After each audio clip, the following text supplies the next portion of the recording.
नमस्कार दोस्तों, मैं सुरेश कश्यप एक बार आपका फिर स्वागत करता हूं। और आज की हमारी बातचीत में एक ख़ास मेहमान हमारे साथ जुड़ चुके हैं और जिनसे हम बात करेंगे तिमारपुर वार्ड 12 के विषय में।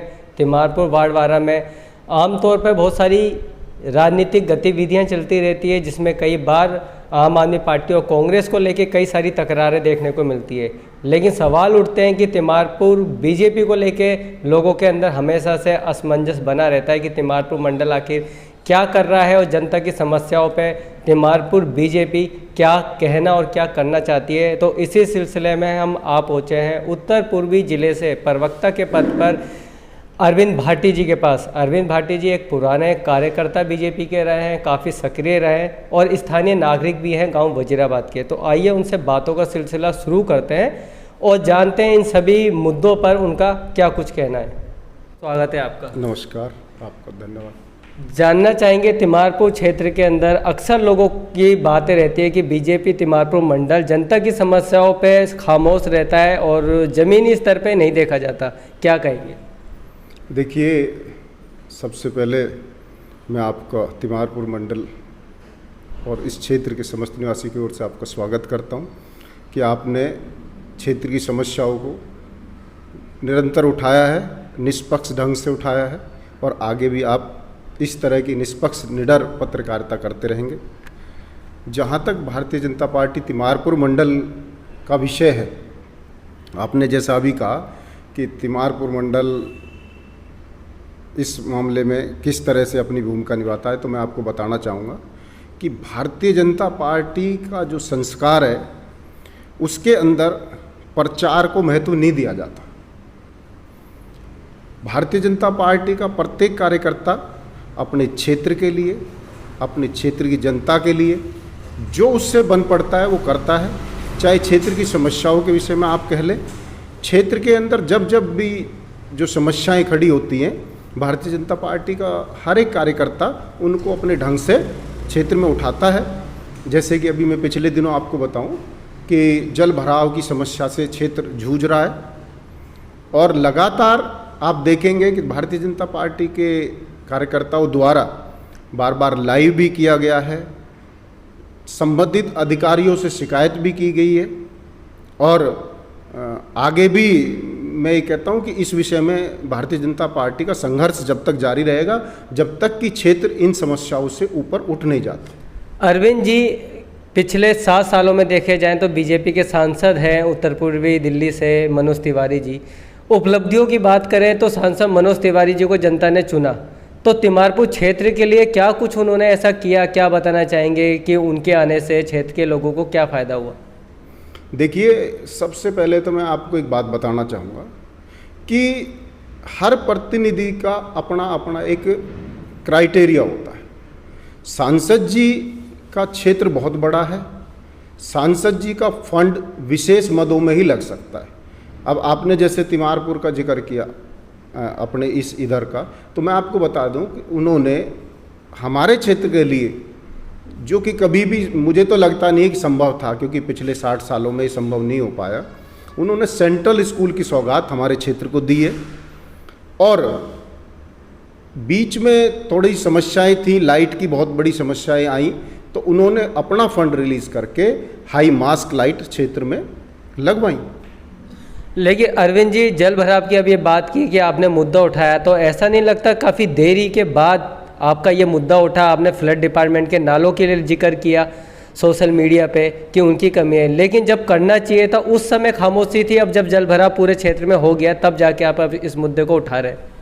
देखिए, मैंने पहले भी आपको कहा कि हमारे संस्कारों के अंदर, भारतीय जनता पार्टी के कार्यकर्ताओं के अंदर प्रचार की गुंजाइश नहीं होती, क्योंकि वो जिस काम को करते हैं अपनी शिद्दत के साथ, अपनी लगन के साथ करते हैं।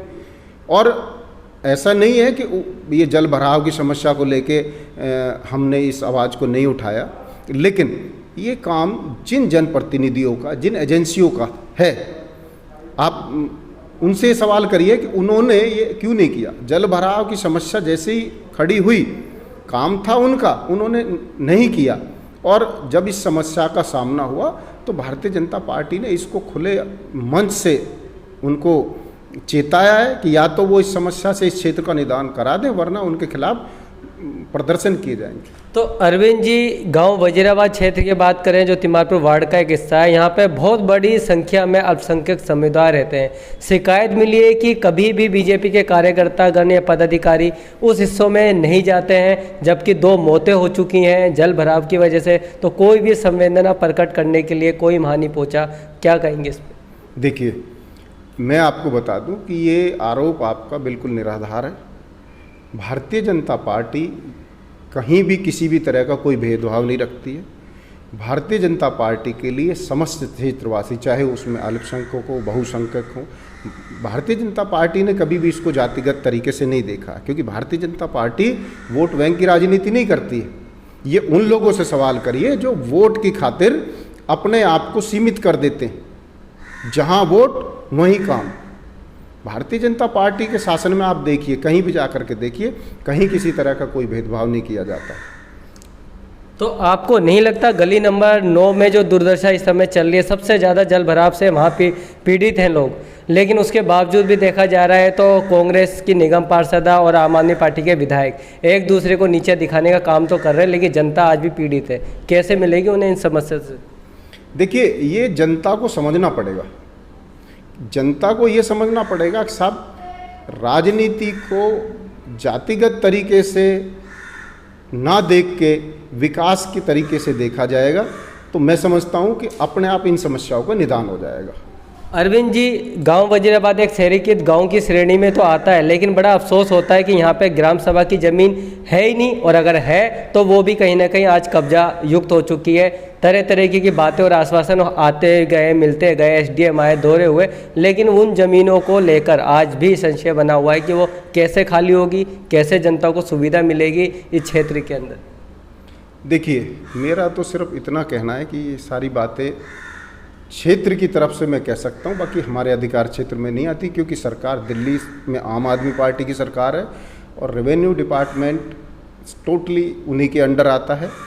उन्होंने इस विषय में क्या किया, क्योंकि जिस टाइम वो आए थे तो उनका सबसे बड़ा जो वादा था वो यही था कि हम भ्रष्टाचारियों को जेल भेजेंगे, भ्रष्टाचार से मुक्त कराएंगे।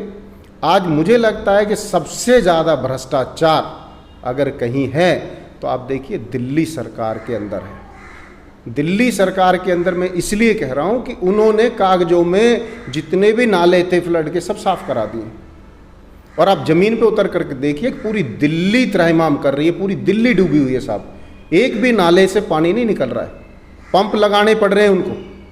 लेकिन अगर सरकारी ज़मीनें नहीं बचाई गई और ऐसे कब्जा रहा तो क्या उम्मीद रखें भविष्य में इन क्षेत्रों को स्कूल भी चाहिए, अस्पताल भी चाहिए, ज़मीन ही नहीं होगी तो कैसे पॉसिबल होगा ये?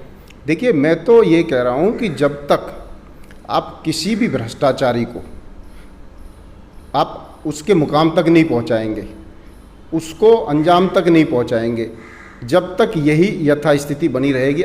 मैं एक छोटा सा उदाहरण आपको देता हूँ। आप देखिए, हमारे सीएनजी पंप के पास गांधी विहार का पार्क लगता था, और पिछले 7 साल के अंदर आप देखिए जाके वहाँ कितना बड़ा स्लम बस्ती बस चुका है, और सब मौन है। कई बार वो कोर्ट तक जा चुका है। सरकार एफिडेविट देती है कि नहीं साहब, अभी इनको नहीं छेड़ा, जब तक इनकी व्यवस्था, रहने की व्यवस्था हम ना कर दें, जब तक आप इनको मत टच करिए। और रोज़ वहाँ नई बस्तियाँ बसती जा रही हैं। तो बताइए साहब, इसमें जिम्मेदारी किसकी होगी? तय करिए।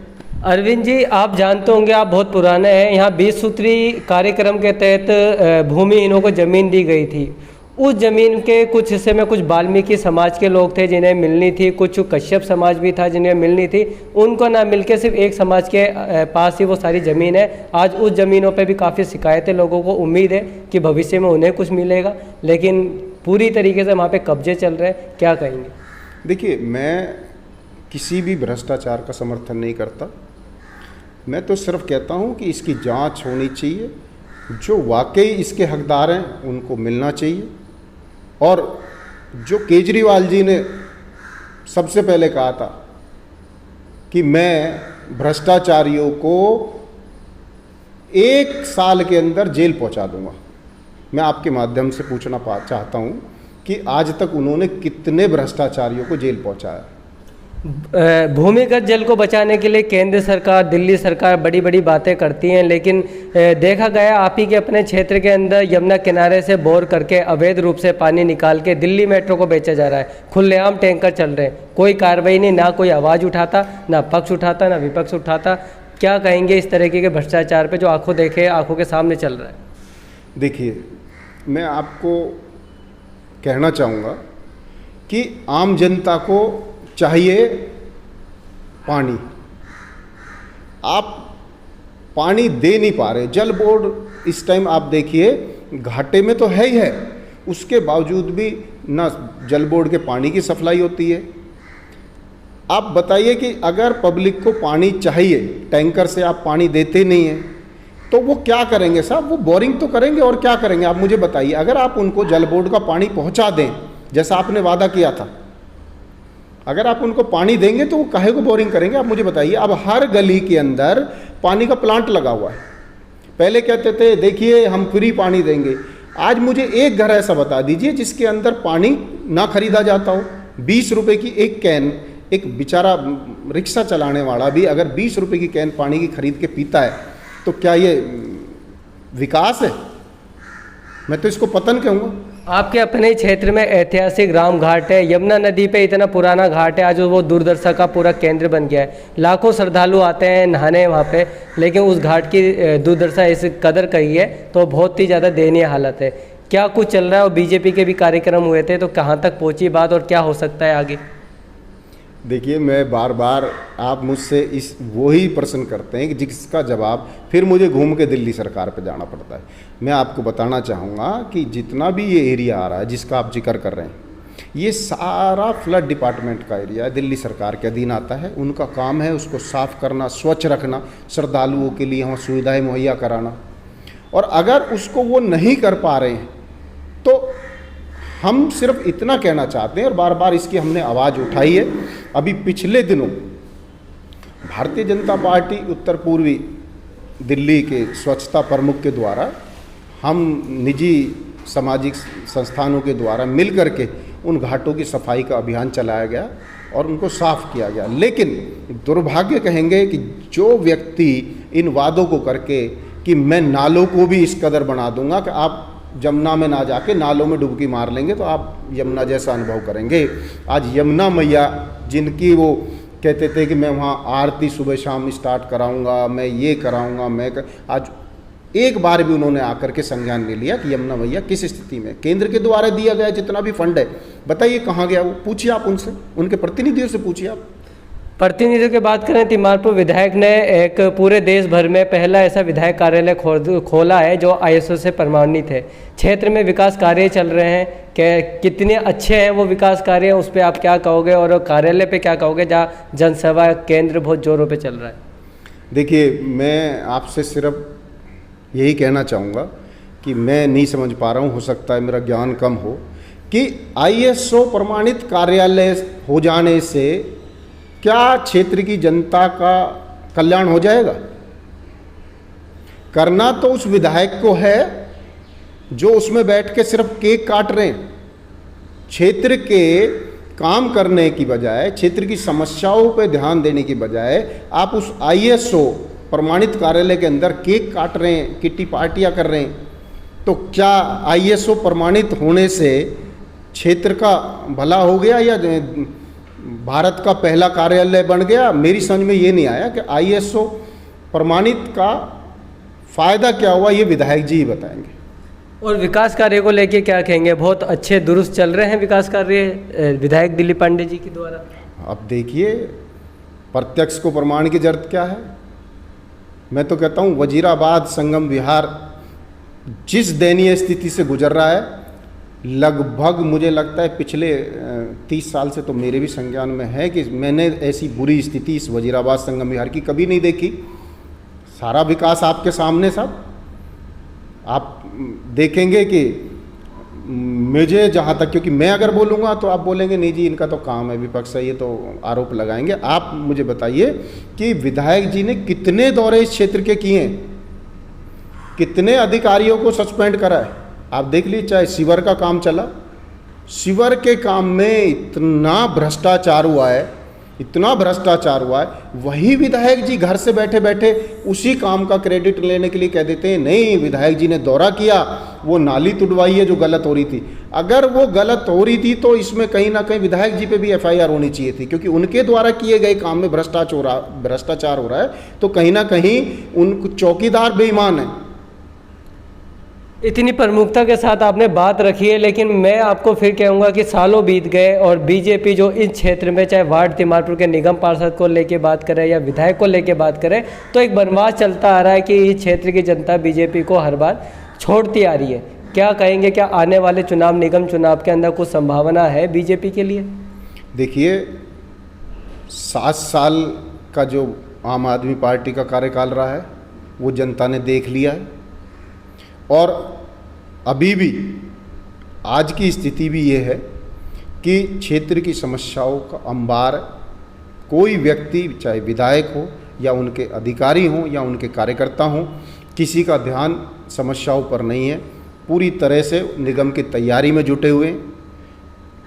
अपने कार्यकर्ताओं के दिन प्रतिदिन शाम को केक काटते हैं, सब लोग अपना एंजॉय कर रहे हैं। सरकार में होने का अगर पूर्णतः कोई फ़ायदा उठा रहा है तो वो आम आदमी पार्टी के कार्यकर्ता और उनके जनप्रतिनिधि।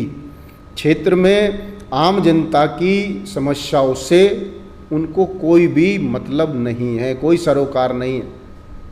तो क्या इस बार निगम चुनाव में जैसे कि बताया जाता है बीजेपी अपने कैंडिडेट को लेके काफ़ी कुछ निराशाजनक काम करती है, इसलिए बीजेपी हार जाती है। इस बार क्या होगा, क्या उम्मीद है, कुछ मजबूत प्रत्याशी के तौर पे मिलेगा बीजेपी की तरफ से? देखिए आपके सवाल से तो मुझे ऐसा लगता है कि अगर हम उसकी पिछली अवलोकन करें तो आप देखिए कि 200 से 300 वोट की हार जीत होती है।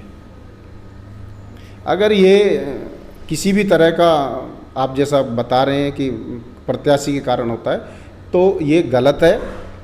भारतीय जनता पार्टी का हर एक कार्यकर्ता पार्टी द्वारा जो भी निर्णय लिया जाता है उसको स्वीकार करता है और अपने प्रत्याशी को जिताने के लिए जी तोड़ मेहनत करता है और आगे भी करेगा। तो क्या समझे, क्या आप भी इस बार अगर आपको जिम्मेदारी मिले तो क्या आप भी इस क्षेत्र का नेतृत्व करना चाहेंगे निगम चुनाव में? देखिए भारतीय जनता पार्टी का हर एक कार्यकर्ता सक्षम है नेतृत्व के लिए और वो नेतृत्व करता है। नेतृत्व सिर्फ पद के द्वारा या प्रत्याशी बनने के बाद ही नहीं दिया जाता है।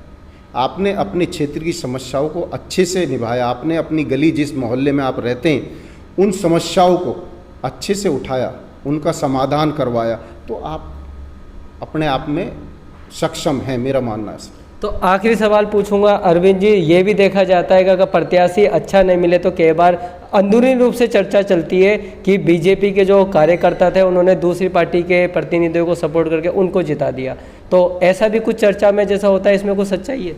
देखिए मैं आपको बता दूं, भारतीय जनता पार्टी का कोई भी कार्यकर्ता कभी भी जैसी आप बता रहे हैं ऐसी कोई भी क्रिया प्रतिक्रिया नहीं करता है। भारतीय जनता पार्टी का हर एक कार्यकर्ता अपनी मेहनत, अपनी लगन से अपने प्रत्याशी को उस मुकाम तक ले जाता है। वो भाग्य की बात है। 200, 250, 300 वोटों की हार जीत, मैं कहता हूँ कोई ऐसी हार जीत नहीं होती है जिसमें कार्यकर्ता को दोष दिया जाए।